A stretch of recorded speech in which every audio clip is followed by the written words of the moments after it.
За яг үндсэн хуулийн цэцээс дүгнэлт гарч ээ. Тэр дүгнэлтийн гадаа хууль муулаа өөрчилж байгаа юм байна. За энэ эрүүгийн хуулийн 13, 14 дугаар зүйлийг ингээ байхгүй болгож байгаа юм байна. За би бас нэг хэдэн зүйл асуулт тодруулъя гэж бодож байна. За энэ гүтгэх үйл ажиллагааг чинь цаанаасаа захиалагтай хийдгээ. Захиалагч нарын яаш хийдэг гэдэг. Захиалагчны талаар юу байгаа? За миний мэдхийн энэ олон түмний толгойг бол маш чадамгүй угааж штэ. Тэгээ энэ улс орны хувьцааг бол эргүүлж штэ. Хэдэн 10 жилээр нь одоо Монгол улсын хөгжлийг гацааж байна. Би энийг бол одоо гадна дотны даалгавартай хийгддэг байх гэж бодож байна. Иймийг одоо энэ ажлын хэсэг энэ хуулийг боловсруулсан улсууд авч хэлсэн юм уу, үзсэн юм уу, харсан юм уу? За ингээ харж байхад бол энэ хаалтын гэрэмэрийг одоо бүгдээрээ хийдэг юм шиг байгаа. Ялангуяа энэ Монгол Ардын намын дарга нар. Монгол Ардын намын гишүүд. Энэ сайд нар. Гэхдээ энэ санхүүжилтийг банк тэр гэмт хэрэгээс орж ирсэн байж бодсошгүй тийм мөнгөөр мөн бас татвар төлөгчдийн мөнгөөр хийдэг.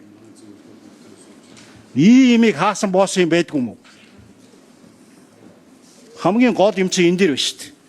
Энэ асуудалд одоо яаж хандсан юм бэ?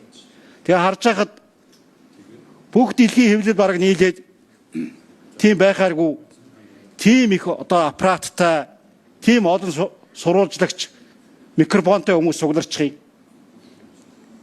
Тэгээ би гайхдаг. Манайхаас Монгол улсаас өөр улс оронд бол бараг юм байхгүй бах. Тэгээ эдгээр хаанаас яаж санхүүждیں, яаж амьдраад байдгийг зүгээр одоо реклам сурчлагаа ч юм уу өшөө өөр үйл ажиллагаанаас санхүүжилт одоо ингэж амьдрна гэж байхгүй. Ямар ч эрүүл сарвал ухаантай хүн бол тэрийг хараад ойлгодог байхгүй юу? Тэгээ ийм ярьсан юм уу, яриаг юм уу? Энэ дээр та бүхэн юу гэж үзэж байгаа?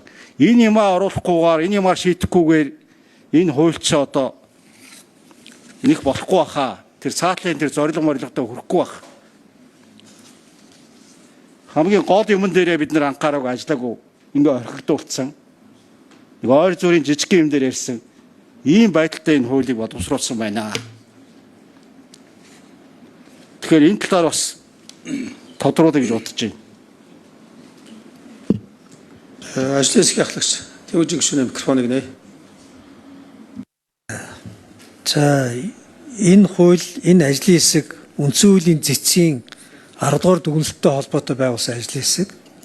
Биднүүсийн мандат ажиллах хүрээ бол ерөөсөө худал мэдээлэл тараах гэдэг гэмт хэргийг хүчингүй болгох нэгдүгээр даалгавар.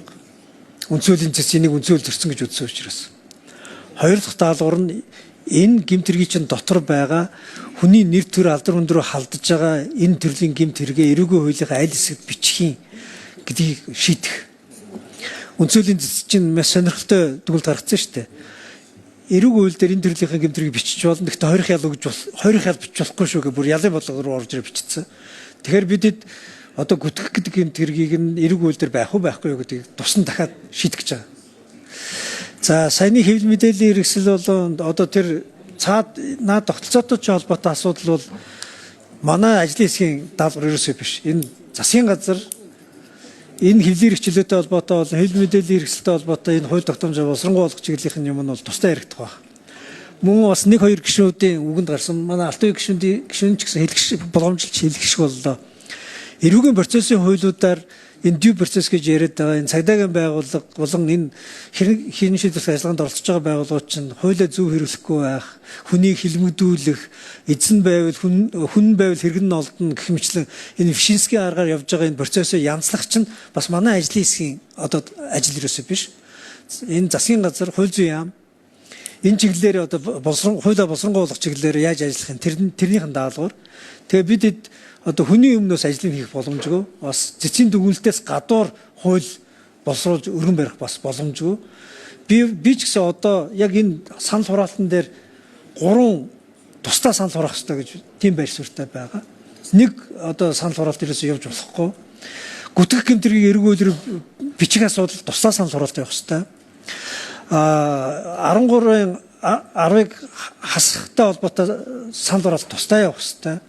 Мөн энэ 14-ийн 13-11 дээр хүний нэр төр алдар хүндийг гутаах зорилгоор гэдэг 2-2 бичгэж байгаа энэ санал хураалт тусдаа явах хэрэгтэй. Ингээ 3 санал хураалт тусдаа явах хэрэгтэй гэж бодож байгаа.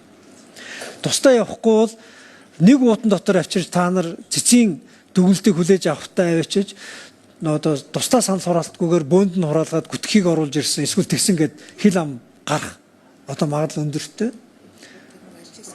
Хэрвээ санал хураалт тусдаа явахгүй энийгээр нэг явуулна гэх юм бол ажлын хэсэг буцаж хуралдаад энэ санал хураалтынхаа хэлбэрүүдийг 3 тусна гаргаад дахиад санал хураалтанд бэлдэх ёстой тийм байр суурьтай байна.